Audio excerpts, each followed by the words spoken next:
Bible में लिखा है, जब परमेश्वर ने इस्राएलियों को बुलाया था, परमेश्वर ने कहा था मैं एकदम से तुम्हारे दुश्मनों को दूर नहीं करूंगा, ऐसा ना हो कि तुम्हें सभी जीव जंतु, सभी जंगली जानवर खा जाएं और तुम पे मुसीबत आ जाए, लेकिन मैं धीरे धीरे करके उनको दूर करता जाऊंगा और धीरे धीरे करके मैं तुम्हें उसी स्थान पे पहुंचा दूंगा जो स्थान को देने का मैंने तुमसे वायदा किया है। हालेलुया। अब जिसकी आत्मिक आंखें नहीं खुली वो देख नहीं सकता। वो इल्जाम भी लगा सकता कि मुझे परमेश्वर के भवन से अगर आशीष मिली तो कंप्लीट नहीं मिली। वो सोच सकता कि क्या ये सचमुच परमेश्वर ने आशीष दी है या वैसे ही इत्तेफाक से मेरी शादी हो गई। लेकिन जब परमेश्वर आपकी अगुवाई करते हैं, अगर आप आत्मिक आंखों से देखेंगे, आप सही जगह पे जहां परमेश्वर की प्रेजेंस है यीशु मसीह के नाम में। हम किसी को चंगा नहीं कर सकते, लेकिन कौन करते हैं? परमेश्वर। लेकिन बाइबल में लिखा है परमेश्वर हमेशा आपके आगे अपना दास भेजते हैं ताकि आपको समझ आ सके परमेश्वर की प्लानिंग, उसकी योजना आपकी जिंदगी में क्या है। हालेलुया। मैंने आपको सुबह बताया, जब मैं आ रहा था परमेश्वर ने कहा मैं तुझे भेजता हूं इन लोगों के बीच में, इन्हें छुड़ाने के लिए और इन्हें आशीषित करने के लिए। मैंने कहा आमीन परमेश्वर। हालेलुया। कितनों को समझ आ रही? अगर परमेश्वर ने आपको अपनी हजूरी में बुलाया है, अपने पास बुलाया है, तो परमेश्वर ने कहा जो मेरे स्थान में बैठा रहेगा, जो ड्वेल करेगा, यानी जो यशब, जो भजन संहिता 91 का पहला वचन है, जो परम प्रधान के छाया स्थान में बैठा रहेगा वो सर्वशक्तिमान की छाया में ठिकाना पाएगा। बैठे रहने का मतलब नीचे बैठना या चेयर पे बैठना नहीं। बैठे रहने का मतलब इब्रानी भाषा में है यशब। यशब का मतलब अगर आपने कोई स्थान परमेश्वर से लिया है वहीं पे उस स्थान पे खड़े रहो। आमीन। क्यों? शैतान ये चाहता कि जो स्थान आपको दिया गया है वो उससे छीन लिया जाए। अगर एक वॉलंटियर को वॉलंटियर का स्थान दिया गया वो उससे छीन लिया जाए, क्योंकि वो जानता अगर एक व्यक्ति अपने स्थान पे खड़ा रहा वो हमेशा आशीष के साथ वापस आएगा। वो जानता कि अगर ड्यूटी वाले को वो स्थान छीन लिया जाए वो अपनी आशीष को कभी नहीं पा सकता। इसलिए परमेश्वर, अगर मैं आपको बताता हूं, अगर आपको चर्च में आते 3 साल हो गए और आप किसी भी तरह की सेवकाई में नहीं है, तो परमेश्वर 100% आपसे सेटिस्फाइड नहीं है। कुछ भी करो, चाहे दरी उठाओ, चाहे टेंट उठाओ, लेकिन कुछ करो परमेश्वर के लिए कि आप उसकी निगाह में जरूर आए। हालेलुया। कितनों को समझ आ रही? पहले परमेश्वर, अगर आपको प्रॉब्लम नहीं आएगी आप भवन में नहीं आएंगे, और जब आप आएंगे परमेश्वर आपको धीरे धीरे से उस स्थान पे लेके जाएगा जो स्थान आपके लिए परमेश्वर ने खड़ा किए। और मेरी बात का यकीन करो, परमेश्वर आपको शॉक देंगे आशीषों का यीशु मसीह के नाम में। आपको सरप्राइज करेंगे यीशु मसीह के सामर्थ्य नाम में। अगर आपका आमीन ऊंचा लंबा है तो यह आपके लिए यीशु मसीह के सामर्थ्य नाम में। हालेलुया। मैंने पिछले हफ्ते आपको बताया था कि डिवाइन विजडम आपको चाहिए, ईश्वरीय बुद्धि चलने के लिए। लोग सांसारिक बुद्धि के साथ चल रहे हैं। मैंने आपको चाइना की बात बताई, वो सांसारिक बुद्धि के साथ चल रहे हैं। आपको ईश्वरीय बुद्धि चाहिए। हालेलुया। बाइबल में लिखा जो राहेल थी, जो याकूब की पत्नी थी, अगर हम बाइबल को ध्यान से पढ़े, लिखा एक दिन उसे बच्चा जन्मने की बड़ी पीड़ा उठी और वो मर गई। आप जानते हैं क्यों उसे बड़ी पीड़ा उठी?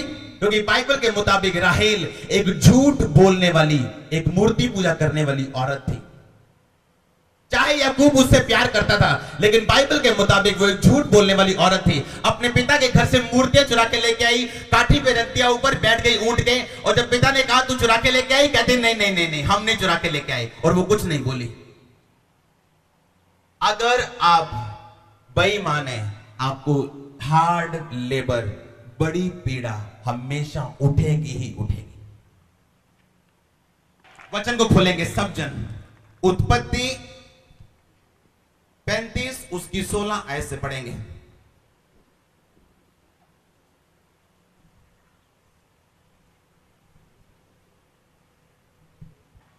की 16 में लिखा, फिर उन्होंने बेतेल से कूच किया, यानी वो चल पड़े, और अपराता थोड़ी दूर रह गया था कि राहेल को बच्चा जन्मने की बड़ी पीड़ा उठी।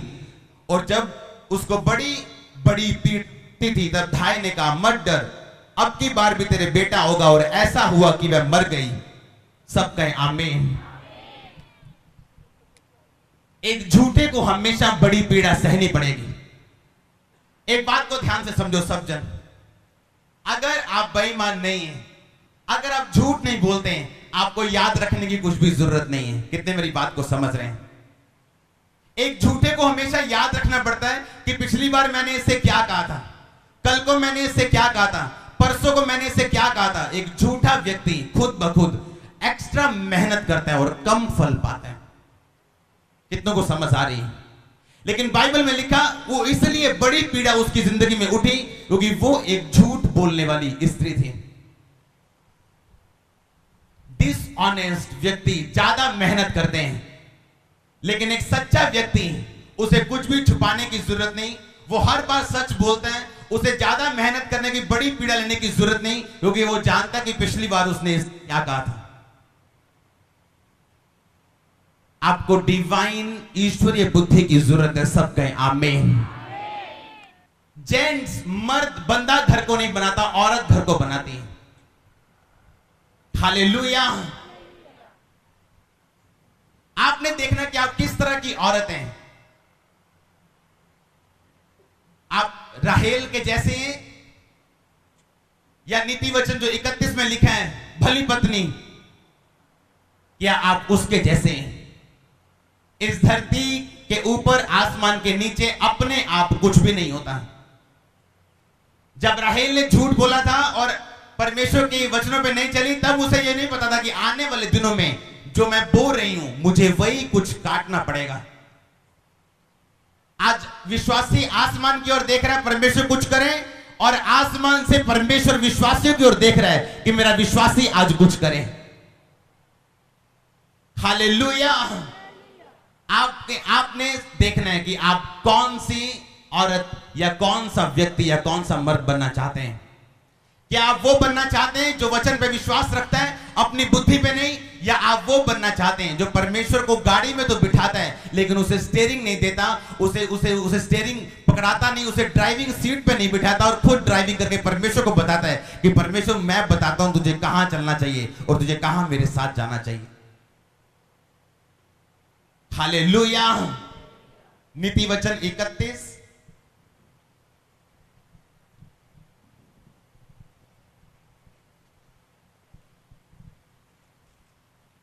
उसकी 10 आयत को पढ़ेंगे।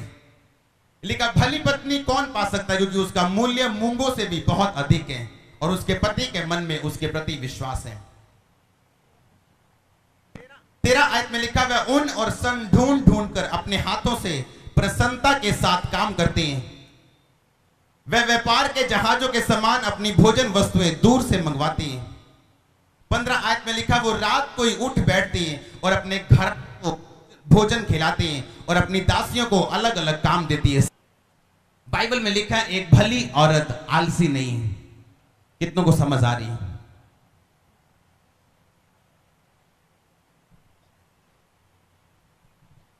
परमेश्वर ने एक बात बोली थी। परमेश्वर ने कहा, जब यूसुफ जेल में था, कितने जानते हैं वो जेल में था यूसुफ? राजे को एक सपना आया, बहुत बुरा सपना, उसे अर्थ कोई नहीं समझा पाया। राजे के एक नौकर ने बताया कि जब मैं जेल में था, एक व्यक्ति वहां पे है जो सपनों का बड़ा अच्छा अर्थ और सच्चा अर्थ समझाता है, और जो जो उसने मुझसे कहा था वो सारे शब्द पूरे हुए।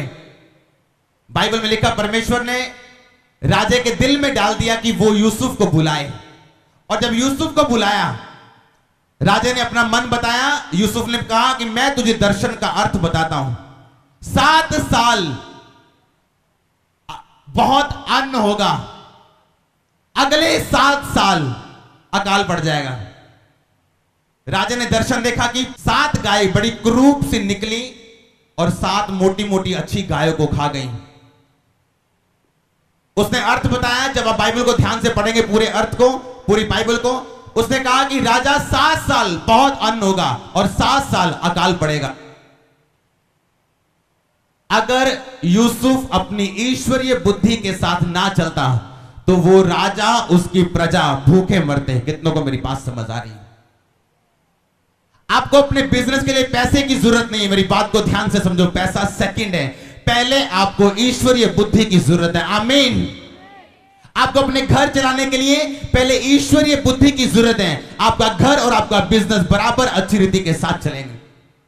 जब यूसुफ ने दर्शन का अर्थ बताया तो 7 साल वो राजा और यूसुफ जो प्रधानमंत्री बन गया, उस दर्शन के अर्थ को बताने के बाद लिखा 7 साल उन्होंने अन्न को इकट्ठा करना शुरू किया। 20% उन्होंने लोगों से लिया कि हर एक व्यक्ति अपनी फसल का 5वां हिस्सा हमको देगा, हम उसे स्टोर करेंगे और बाद में जब अकाल पड़ेगा तो हम उसी फसल को यूज करेंगे और मौत से बचेंगे। और बाइबल कहती जब अकाल पड़ा वो देश ना तो मरा, ना उसने दूसरे देशों के लोगों को मरने दिया जो लोग उसके पास अन्न खरीदने के लिए आते थे। कितनों को समझ आ रही? अब बाइबल ये बताती राजा जो पावरफुल था अपने देश को बचा नहीं सकता था। एक राजा जो सामर्थ्य था अपने देश को बचा नहीं सकता था। उसे किसकी जरूरत पड़ी? एक वो व्यक्ति जो ईश्वरीय बुद्धि के साथ भरा हुआ है। हालेलुया। एक वो व्यक्ति जो ईश्वर की आत्मा और ईश्वर के वचनों के साथ भरा हुआ है। आज के बाद आपके घराने और बिजनेस ईश्वरीय बुद्धि के साथ चलेंगे यीशु मसीह के सामर्थ्य नाम में। हालेलुया। और बाइबल में लिखा है जो डिवाइन विजडम, जो ईश्वरीय बुद्धि के साथ आप चलते हैं। ईश्वरीय बुद्धि किसको मिलती है? अगर आप बाइबल को पढ़ेंगे आपको ईश्वरीय बुद्धि मिलती है। क्या लिखा?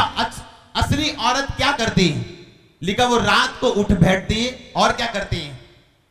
और अपने घराने को भोजन खिलाती है। ये कौन औरत है? भली औरत। यानी एक विश्वासी अपनी जिंदगी में आलसी नहीं होना चाहिए। कई बार परमेश्वर देना चाहता है, आप लेना नहीं चाहते हैं। कितनों को समझ आ रही है? फिर क्या लिखा वो किसी खेत के विषय में सोच विचार करती, उसे मोल लेती और परिश्रम के फल से दाग की बारी लगाती। वह कटी को बल के फेंटे से कसती, अपनी बाहों को दृढ़ बनाती है। वह परख लेती है कि मेरा व्यापार लाभदायक है। सब कहें आमीन। बाइबल के मुताबिक कोई भी हाउसवाइफ नहीं है। कितनों को समझ आ रही है? इसका मतलब ये नहीं आज रात को आप सब वाइफ लड़ाई करें अपने हस्बैंड के साथ कि बाइबल से कोई हाउसवाइफ नहीं, मैं भी काम करना है। बाइबल में लिखा अच्छी पत्नी अपने पति के अधीन भी रहती है। कितनों को समझ आ रही है? मैं आपको वो बता रहा हूं जो मैं अपने परिवार में देख रहा हूं, जिन आशीषों को मैं आपको वो बता रहा हूं कि जो मैंने लिया आप ले सके यीशु मसीह के नाम में। बाइबल के मुताबिक एक औरत जब बनाई गई थी वो अपने पति की हेल्प करने के लिए बनाई गई थी। अगर आपका पति 10,000 कमाता है और पूरी नहीं पड़ती, अगर आप सिर्फ 4,000 कमाएंगे आप डबल खर्चा करेंगे और पैसे अभी भी बचे होंगे आपके पास। बाइबल के मुताबिक आपका घर डिवाइन विजडम के साथ जब नहीं चलता आप कभी भी कामयाब नहीं होते। बड़े बिजनेसमैन चेक करो, मुकेश अंबानी, उसकी पत्नी हमेशा उसके साथ है। सचिन तेंदुलकर, अगर उसकी पत्नी अपनी डॉक्टरी ना छोड़ती तो वो कभी क्रिकेटर ना बनता। उसके मुंह की बात है ये। कितनों को समझ आ रही मैं क्या कह रहा हूं? परमेश्वर ने अगर आपको पति या पत्नी दी है, परमेश्वर ने आपको एक डिवाइन एक ईश्वरीय योजना के तहत दी। इसलिए परमेश्वर ने आदम को कहा था कि आदम का अकेला रहना ठीक नहीं। मुंडिया का नहीं, आदम दा। किन्या समझ आ रही? व्याह मुंडिया वास्ते नहीं है, बंदियां वास्ते है। किन्या समझ आ रही?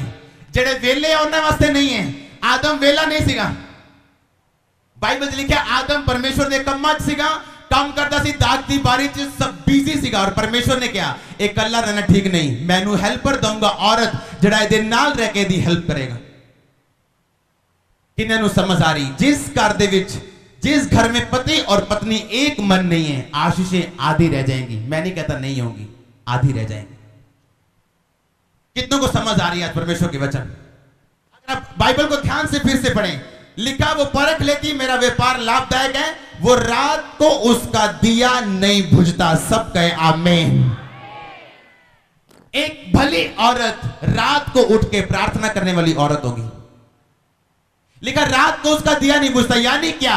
वो प्रार्थना में रहने वाली औरत है, क्योंकि वो जानती है उसका घराना, उसका पति, उसके नौकर, उसका बिजनेस तभी अच्छी तरह से चल सकता है अगर वो रात को उठ के अगर उसका जिंदगी प्रार्थना करने वाली जिंदगी होगी। क्योंकि जिस दिन प्रार्थना बंद हो जाएगी, यानी परमेश्वर से ग्रहण रिसीव करना बंद हो जाएगा, अगर परमेश्वर से ग्रहण होना बंद हो जाएगा, यानी परमेश्वर बात करना बंद कर देंगे, फिर आपको समझ नहीं आएगी बिजनेस क्यों डाउन हो रहा है, घर क्यों डाउन हो रहा है, लड़ाइयां क्यों होनी शुरू हो गई, झगड़े क्यों होने शुरू हो गए। क्योंकि जब आप प्रार्थना में जाते हैं, परमेश्वर आपसे बात करता है, आपकी आत्मिक आंखों को खोलता है, आपको गाइड करता है जिस हिस्से में आप काम कर रहे हैं। और बाइबल कहती है जब भली पत्नी का रात को दिया नहीं बुझता, वो प्रार्थना में रहती है, अपने पति अपने घराने के लिए वो आशीष का कारण ठहरती है, यीशु मसीह के नाम में। कितनों को समझ आ रही मेरी बातें? आपको इस बात को समझना है, परमेश्वर का कोई कसूर नहीं है भाई। आसमान की ओर मत देखो, आप आसमान की ओर देखते हैं, परमेश्वर आपकी ओर देखते हैं। निर्णय में लिखा पति और पत्नी एक मन हो, ऐसा ना हो उनकी आशीषें रुक जाएं। ऐसी कौन सी चीज है आपके मोबाइल में जो आप अपनी पत्नी को दिखा नहीं सकते? वो डिलीट होनी चाहिए आपके मोबाइल से, यीशु मसीह के नाम में। हालेलुया। बाइबल में लिखा है एक भली पत्नी अपने पति के सिर का मुकुट है और एक बुरी पत्नी उसकी लज्जा का कारण है। जब एक पत्नी और एक पति परमेश्वर के वचनों पे चलना शुरू करते हैं, उसका घराना कभी भी सेम नहीं रहता। हालेलुया। देखो 16 आयत में लिखा, वे अपने परिश्रम के फल से दाग की बारी लगाते हैं। अपने परिश्रम के फल से वो क्या कर रही है? कि घूमने जा रही है, पैसे खर्चने। कितनों को समझ आ रही है? जब उसने परिश्रम कर लिया, वो इतनी बुद्धिमान है, वो जानती है कि अगर मैंने 50,000 कमाया है तो मैं इसको इन्वेस्ट करूंगी ताकि इसमें से भी मैं पैसों को निकाल सकूं। लिखा बुद्धिमान औरत अपने हाथों से अपने घर को बनाती है। उसने ये नहीं देखा मेरे को 1 लाख रुपया बच गया, अब चलो मलेशिया घूमने चले और 1.5 लाख खर्चा करके आए। जाओ घूमने, पर बुद्धि अपने साथ रख के जाओ। कितनों को समझ आ रही? आप सोचेंगे आज कैसा वचन चल रहा है? आपकी लाइफ परमेश्वर का आत्मा ने जो मुझसे कहा, मैं आपसे कह रहा हूं, आज के बाद सेम नहीं रहेगी, यीशु मसीह के नाम में। बाइबल में लिखा भली पत्नी, लिखा वो काम काज करने वाली है, वो रात को उठने वाली है, वो अपने घराने को काम देने वाली है, वो समझदार औरत है। अपने परिश्रम के फल से वो घूमने नहीं जाने वाली, शॉपिंग करती है, लेकिन वो दाग की बारी भी लगाती है अपने परिश्रम के फल से कि मेरा घराना कभी भी भूखा ना मरे। आगे देखो क्या लिखा, 21 आयत में लिखा, लेकिन लिखा वे अपने घराने के लिए हिम से नहीं डरती। हिम मतलब बर्फ। जब बर्फ पड़ती है ना देशों में, तो कोई काम बंद हो जाते हैं, सारे काम बंद हो जाते हैं। जब बर्फ पड़ती है अन्न पैदा होना बंद हो जाता है। जब बर्फ पड़ती है गेहूं पैदा होनी बंद हो जाती है। लिखा है भली औरत बर्फ से नहीं डरती, क्योंकि वो जानती अगर 3 महीने आने वाले समय में मेरा पति काम नहीं करेगा तो मैंने इतना सेव किया हुआ है कि मुझे भूखे मरने की और मांगने की जरूरत नहीं पड़ेगी। कितनों मजा आ रही है आज? कहते वो हिम से नहीं डरती भली औरत। क्यों? वो जानती है उसने सेव किया हुआ है, अगर अगले 3 महीने में और मेरे पति को काम नहीं मिलेगा तो हमें भूखे मरने की जरूरत नहीं पड़ेगी, हमने सेव किया हुआ है। मैं हिम से, मैं बर्फ से नहीं डरूंगी। हालेलुया। कितनों को आज समझ आ रही है? बाइबल में एक एक वचन लिखा है आपके लिए, औरत को कैसे चलना चाहिए, बंदे को कैसे चलना चाहिए, एक एक वचन आपके लिए लिखा है।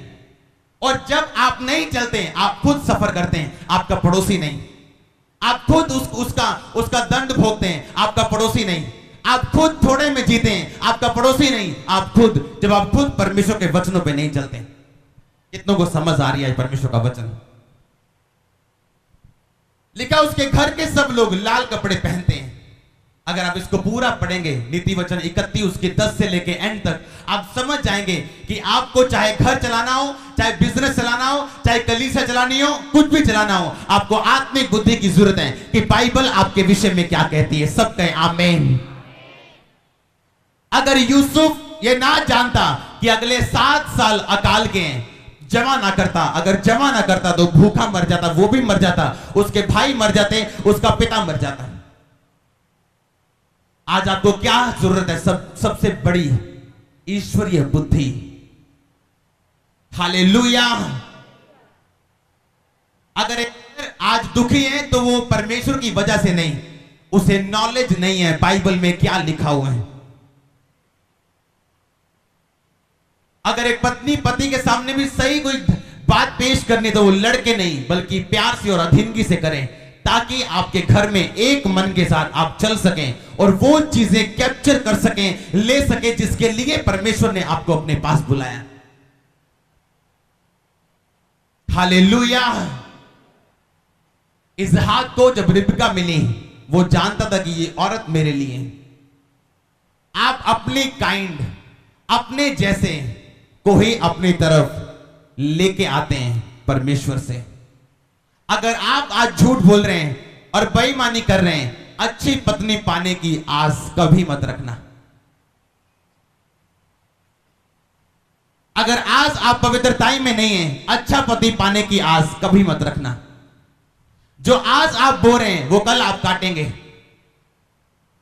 कितनों को समझ आ रही है? अगर आप बाइबल को ध्यान से पढ़ेंगे, हर एक व्यक्ति अपनी काइंड को ही, अपने जैसे को ही अपनी तरफ आकर्षित करता है परमेश्वर में। हालेलुया।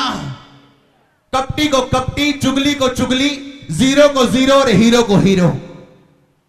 कितनों को समझ आ रही है? बोलो, कपटी को कपटी, जीरो को जीरो, चुगली को चुगली और हीरो को हीरो। आमीन। अगर आप बहनों का स्टैंडर्ड वर्ड ऑफ गॉड है, आप कभी संघर्ष नहीं करेंगे यीशु मसीह के नाम में।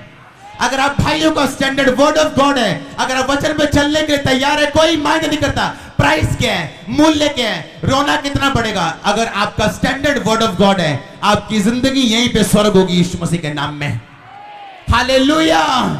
लेकिन भली पत्नी रात को उठती, घराने को भोजन खिलाती, वो आलसी नहीं, अपने हाथों के साथ वो काम करते हैं। ऐसा एक चेला, एक चेली बाइबल में दिखाओ जो आलसी थे और परमेश्वर ने चुन लिया, जो वेले थे परमेश्वर ने चुन लिया। आज लोग अपना काम छोड़ के बोलते हैं हम सेवकाई में काम क्या करते हैं, कोई नहीं जी। लोग कितने? 25। ये नॉनसेंस है, ये वर्ड नहीं है। हालेलुया। लोग बोलते हैं बिजनेस में फेल हो गए जी 10 साल से, अब सेवकाई कर रहे हैं। मैंने कहा मतलब तुम बिजनेस में पास नहीं हुए, सेवकाई में तो तुम बिल्कुल पास नहीं होगे। कितनों को समझ आ रही है?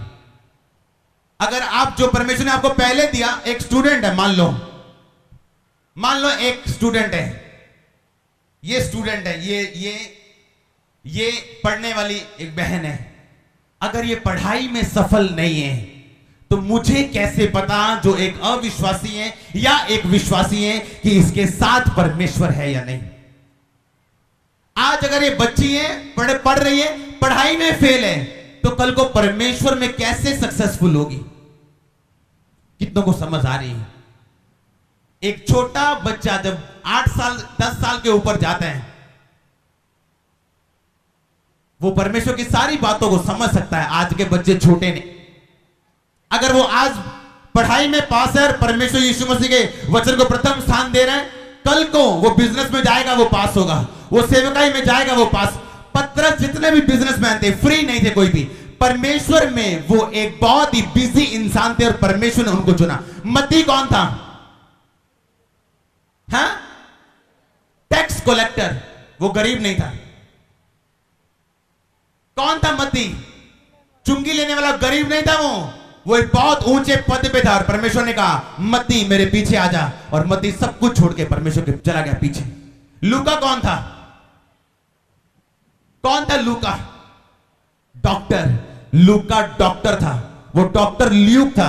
अगर आप बाइबल को ध्यान से पढ़ें तो जितनी चंगाइयां डीप गहरे तरीके से लूका ने बताई हैं, किसी ने नहीं बताई, क्योंकि लूका जो था वो डॉक्टर था और परमेश्वर की चंगाइयों को बड़े ध्यान से देखता था। हालेलुया।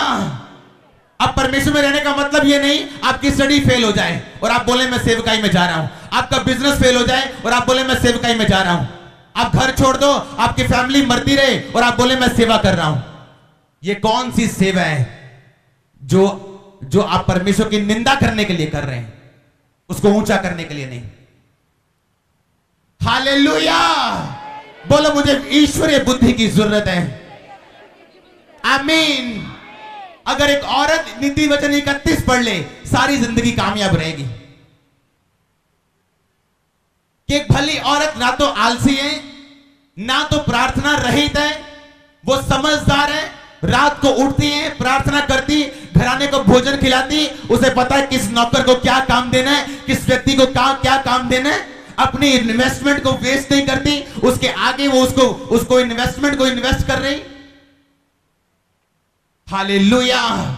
जब आज मैं देखता हूं लोगों को कि वो परमेश्वर के वचन पे नहीं है, चाहे विश्वासी हैं, कल अच्छा कैसे होगा आप ये बताओ। कौन सा बीज आप आज बो रहे हैं कि कल आपको फसल मिले। ऐसे विश्वासी मैंने देखे जो 80 लोगों से 10% ब्याज ले रहे हैं, 5% ब्याज ले रहे हैं। आप विश्वासी नहीं हैं, आप चोर हैं। कितनों को समझ आ रही है?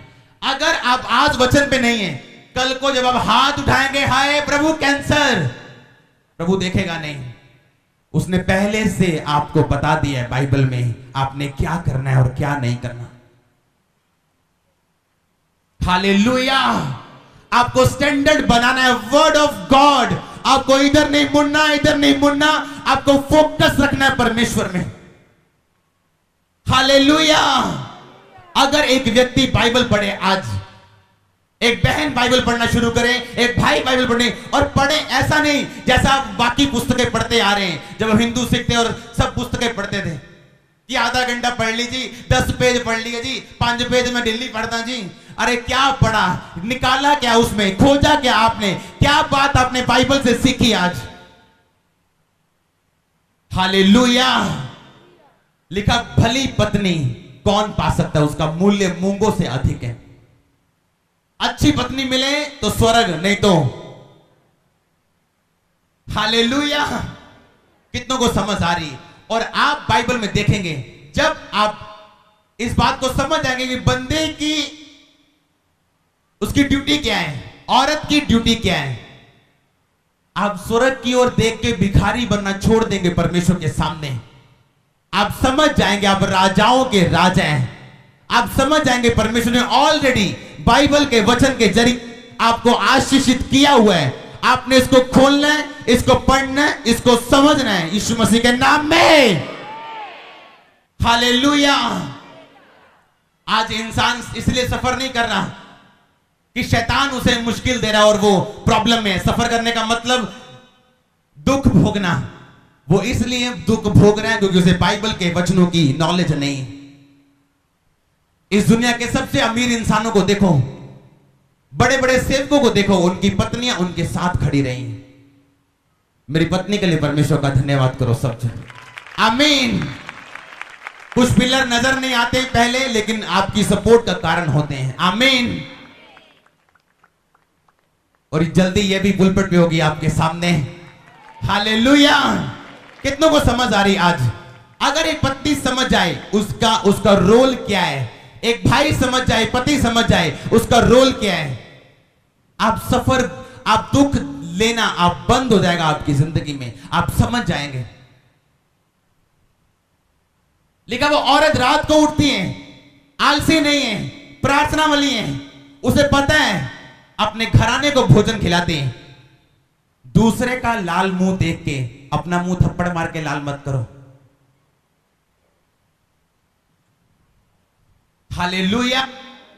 कॉपी मत करो कभी भी।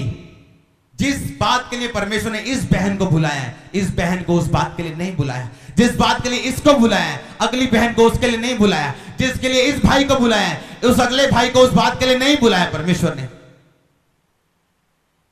आज एक बहन देखती है, अच्छा वो वैसे कर रही, मैं भी वैसे ही करना है। परमेश्वर ने कहा कि नहीं कहा ये नहीं पता, बस जेलसी है, मैंने करना है। एक भाई देख रहा है, अच्छा उन्हें मारुति ले ली, मैं भी स्कूटर बेच के मारुति लेनी, भावे तेल पहुंचो के बाद जो पैसे ना हो। फिर वो आशीष नहीं, वो दुख बन जाएगा आपके लिए। वेट करो जो आपसे बड़ा जो कुछ कर रहा है, कुछ ना कुछ किया है तो कर रहा है। आपका भी समय आने वाला यीशु मसीह के नाम में। हालेलुया। इसलिए क्या जरूरत है आपको? आज से आपको डिवाइन विजडम की जरूरत है, ईश्वरीय बुद्धि की जरूरत है। क्यों बनाएगी पत्नी? सिर्फ घर का काम करने के लिए नहीं बनाएगी। मैं आपको बाइबल से बता रहा हूं। इसका मतलब ये नहीं आप पतियों से लड़े जाके कि मैंने कोई ना कोई काम करना है और उस काम को आप किसी और बहाने के लिए इस्तेमाल करें। नहीं, जब तक आपका पति एक मन नहीं है तब तक नहीं करना। प्रार्थना करना वो एक मन हो, उसके लिए फाइट करना। फाइट मतलब पति के साथ नहीं, शैतान के साथ। हालेलुया। जब आप बाइबल के वचनों पे खड़े हो जाएंगे आपको समझ आ जाएगी कि हां, मुझे अब भिखारी बन के स्वर्ग की ओर देख के आंसू रोज बहाने की जरूरत नहीं, बल्कि सिर्फ मेरे को बाइबल के वचनों को पढ़ने की जरूरत है। हालेलुया। आज कितने लोग गवाहियां, अभी कितनी गवाहियां बाकी थी जो हम दे नहीं पाए कि हमने बीज बोया, हमने आशीष पाई। ये क्या है? बाइबल में लिखा, जब तू अपने कमाई के 10वें हिस्से को मेरे भवन में लेके आएगा, मैं आसमान की खिड़कियां और झरोखे खोलूंगा तेरे लिए। हालेलुया। अब लोग आके पूछते हैं मेरा बिजनेस कैसे बढ़ेगा, मैं कितना अपने कर्जे तो बाहर आवा जी। परमेश्वर की ओर मत देखो। चंगाई के लिए उसने कोड़े खा लिए हैं, आप चंगे हो चुके हैं यीशु मसीह के नाम में। उसने सब कुछ कर दिए हैं। अब आपने अपने सारे रोल अदा करने हैं और कर्जों से बाहर आना है और बीमारियों से बाहर आना है। आपने अगुवाई करनी है अपने घर की यीशु मसीह के सामर्थ्य नाम में। अगर एक विश्वासी को किसी चीज की जरूरत है, वो सिर्फ ईश्वरीय बुद्धि है जो उसको परमेश्वर से चाहिए। एक औरत अगर घर बनाना चाहती है, वो मेहनती होनी चाहिए, सुस्त औरत नहीं, आलसी औरत नहीं। अगर एक औरत अपने घर को बनाना चाहती है, अगर वो चाहती है कि जब हिम गिरे, अकाल पड़े, जब 3 महीने कोई काम ना हो, तो मुझे पड़ोसियों से मांगने की जरूरत ना पड़े, मेरे घर में इतना हो कि हिम जब बर्फ पड़े मैं 3 महीने आराम से खा सकूं। लेकिन भली पत्नी आने वाले काल पे हंसती है। क्यों हंसती आने वाले काल पे? क्योंकि वो जानती है कि उसके साथ परमेश्वर है। वो जानती है वो प्रार्थना करने वाली है। वो जानती परमेश्वर उसकी अगुवाई कर रहे हैं। वो जानती कि सारी बातें मिलकर भलाई पैदा करेंगी जो उससे प्रेम करते हैं। आमीन। फिर वो डरेगी नहीं, बीमारी से, गरीबी से, किसी भी चीज से। वो जानते कि परमेश्वर उसकी अगुवाई कर रहे हैं। हालेलुया। हम हजारों गवाहियां सुनते हैं किस तरह से परमेश्वर अपने भवन में लेके, किस तरह से वो भी आशीषित करते हैं। थोड़ा करता है, फिर ज्यादा करते हैं, फिर एक्स्ट्रा करते हैं। वो वही समझ सकता है जो प्रार्थना करने वाला व्यक्ति है, ईश्वरीय बुद्धि वाला व्यक्ति है, जो जानता है कि बाइबल में किस तरह से परमेश्वर उन लोगों की अगुवाई करता आया और किस तरह से परमेश्वर ने मेरी अगुवाई करनी है। हालेलुया। कोई फ्यूचर पे हंस नहीं सकता, मैं आपको बता रहा हूं, जब तक उसे पूरा विश्वास ना हो कि परमेश्वर मेरे साथ है। अगर आप विश्वासी हैं और पूरे विश्वासी हैं, पवित्रताई में रहने वाले विश्वासी हैं, मैं आपको एक बात बताता हूं, कुछ भी आपकी जिंदगी से माइनस हो जाए, तारीफ करना, क्योंकि आप बढ़ने वाले यीशु मसीह के नाम में। अगर आप सच्चे विश्वासी हैं, कुछ चला जाए तो तारीफ करना, क्योंकि परमेश्वर नहीं चाहता कि गलत लोग आपके साथ आगे बढ़े। तब दुख मत मनाना। हालेलुया। जब यीशु मसीह बड़े चमत्कार करते थे तो 12 चेले उनके साथ नहीं होते थे, 3 होते थे। कौन कौन? पतरस, याकूब, यूहन्ना। जब 12 साल की उस लड़की को चंगा किया था, उठाया था मुर्दों में से, तो कौन थे 3 साथ? यही 3 साथ थे, वो 9 साथ नहीं थे। जब परमेश्वर अपने दास की अगुवाई की कि सब लोगों को साथ लेके मत मार उनको, सिर्फ थोड़े लोग लेके जा। बोलता कौन से? कहता जो पानी पीने के लिए बोल, जो चपड़ चपड़ करके पानी पिए कुत्तों की तरह, यानी अलर्ट होके, उनको साथ लेके जाना, बाकियों को छोड़ देना। आने वाली मुसीबत से बचाने के लिए परमेश्वर आपकी अगुवाई करते हैं। कुछ लोगों से आपको दूर करते हैं, कुछ लोगों को आपको नजदीक करते हैं, आपको बचाने के लिए। मैं आपको फिर कह रहा हूं, अगर आप धर्मी हैं, पवित्रताई में, कुछ जाता है जाए, कुछ आता है आए, अगर कुछ चला जाएगा, मैं आपको गारंटी देता हूं उसके वचन से, आप गवाहियों के साथ वापिस आएंगे यीशु मसीह के नाम में। आप रोना चिल्लाना मत रोना मत धोना, कुछ भी मत करना ऐसा, क्योंकि आपको दुख होगा, लेकिन मैं आपको बता रहा हूं वो परमेश्वर की ओर से होता है सारा कुछ। वो तभी आप समझ पाएंगे अगर आप ईश्वरीय बुद्धि से भरे, आपके अंदर परमेश्वर की समझ है, उस दिन परमेश्वर की समझ शुरू हो जाती है। चाहे कोई मूर्ख हो, अनपढ़ हो, कोई भी हो, जिस दिन आप परमेश्वर का भय मानना शुरू कर देते हैं, आप चोरी से अपने हाथों को पीछे कर लेते हैं, आप रिश्वत से अपने हाथों को पीछे कर लेते हैं, आप व्यभिचार से अपनी आंखों को पीछे करते हैं, अपने पांव को पीछे करते हैं, आप सब कामों से अपने आप को पीछे कर लेते हैं जो परमेश्वर के वचन की ओर से नहीं। उस दिन बुद्धि की शुरुआत होती है। जिस दिन बुद्धि की शुरुआत हो जाए, फिर याद रखना आप एक यूसुफ हैं इस धरती पे यीशु मसीह के नाम में। फिर याद रखना आप एक दबोर हैं, याद रखना आप एक यूसुफ है, एक दानियल है, एक पतरस है, एक पौलुस है धरती पे। आज के पतरस और पौलुस कितनों को समझ आ रही है? आपको रोने की जरूरत नहीं, मेरा बिजनेस कैसे बढ़ेगा, बाइबल के स्टैंडर्ड अप जो वचन में लिखा है उसे अपनाओ। मेरा घर कैसे सही होगा, जो वचन में लिखा है उसे अपनाओ, लागू करो अपनी जिंदगी में। यूसुफ अपने आने वाले समय पे हंसता था। क्यों हंसा वो? भली औरत क्या करती है आने वाले काल पे? हंसती है। क्यों हंसती है? भली पत्नी आने वाले समय पे हंसती क्यों है? रुको, आने वाला समय अगर आपको नजर आए कि 3 साल के बाद आप बीमार हो जाएंगे, आप हंसेंगे? नहीं हंसेंगे। आप इसीलिए नहीं हंस क्योंकि आपके अंदर पूरा विश्वास नहीं है। यूसुफ जानता था कि 7 साल क्या होगा, भरपूरी की फसल होगी। अगले 7 साल क्या होगा? अगर अकाल नहीं होगा तो राजे के दिल में मेरी वैल्यू कभी नहीं होगी। फिर वो अकाल पे हंसेगा कि रोएगा? आप हंसेंगे यीशु मसीह के नाम में। कितनों को समझ आ रही? आप समझे नहीं मेरी बात को अभी तक।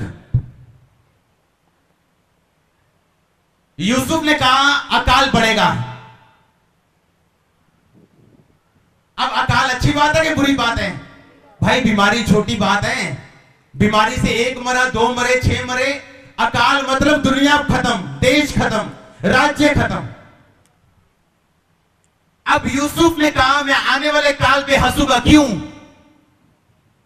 वो जानता है अगर अकाल नहीं पड़ता तो राजे के दिल में मेरी वैल्यू नहीं पता होती कि मैं सच्चा दास हूं परमेश्वर का। फिर वो आने वाले काल पे हंसता है क्योंकि वो जानता है कि वो मेरा असली टाइम है जो शुरू होने वाला है। आपका असली टाइम आशीष का नहीं है जब परमेश्वर को परखेंगे, वो रियल टाइम है जब परमेश्वर को बना रहे होंगे, मजबूत कर रहे होंगे यीशु मसीह के सामर्थ्य नाम में। हालेलुया। इसीलिए वो आने वाले काल पे हंसता है। वो जानता है कि वो जो बीमारियां जो दूसरे लोग जिनको सोच के रोते हैं, हाय मुझे कहीं ये ना हो जाए, मुझे कहीं वो ना हो जाए, मैं जानता हूं आपके आने वाले दिनों की प्रॉब्लम्स आपकी बड़ी गवाहियों के लिए यीशु मसीह के नाम में। हालेलुया। अगर आप निडर चाहते हैं, आपको आत्मिक आंखों की जरूरत है। कौन निडर रह सकते हैं? जो आज पवित्रताई में है, जो आज धार्मिकता में जी रहा है, वो जानते हैं कि आने वाला टाइम अच्छा है। हिम से मैं नहीं डरूंगा, बर्फ से मैं नहीं डरूंगा, आने वाले काल पे मैं हंसूंगा क्योंकि मैं जानता हूं मैं परमेश्वर के साथ हूं, परमेश्वर मेरे साथ है। आपका दिल जानता है कि आप वचन पे खड़े हैं या नहीं खड़े। हालेलुया। आप हंसेंगे आने वाले टाइम पे जब आप देख लेंगे उसे कि लोगों के लिए अकाल है पर मेरे लिए यही अकाल मेरे आशीष का कारण है। यही 7 साल मेरे विषय में बातें होंगी कि ये परमेश्वर का सच्चा दास है, जो उसने बोला था वो हुआ है। लोगों के लिए वो रोने का टाइम है, लेकिन उसी के लिए अब ये प्रूफ करने का टाइम था कि परमेश्वर उसके साथ खड़ा है। आप अपने बच्चों की गवाही के साथ वापिस आ रहे हैं, भविष्यवाणी है। आप परिवार की गवाही के साथ वापिस आ रहे हैं यीशु मसीह के नाम में। हालेलुया। आपको समझना है कि परमेश्वर ने आपको बड़े काम करने के लिए चुना है। आज अगर कुछ नहीं हो रहा कोई मायने नहीं करता। अगर आज कोई आशीष है या नहीं कोई मायने नहीं करता। वचन पे चलना शुरू करो आज से। आज से पवित्रता ही आपका हिस्सा हो यीशु मसीह के नाम में। हालेलुया। आने वाले काल पे वही हंस सकते हैं, हिम से वही निडर रह सकता है जिसको पता हो कि मेरे पास स्टॉक पड़ा है। इसलिए बाइबल में लिखा घर बुद्धि के साथ बनाया जाते हैं, ये पैसे के साथ बनाया जाता है। बोलो, घर पैसे के साथ के बुद्धि के साथ? लिखा घर बुद्धि के साथ बनाया। बुद्धिमान औरत अपने हाथों से घर बनाती, मूर्ख औरत अपने हाथों से घर को गिराती।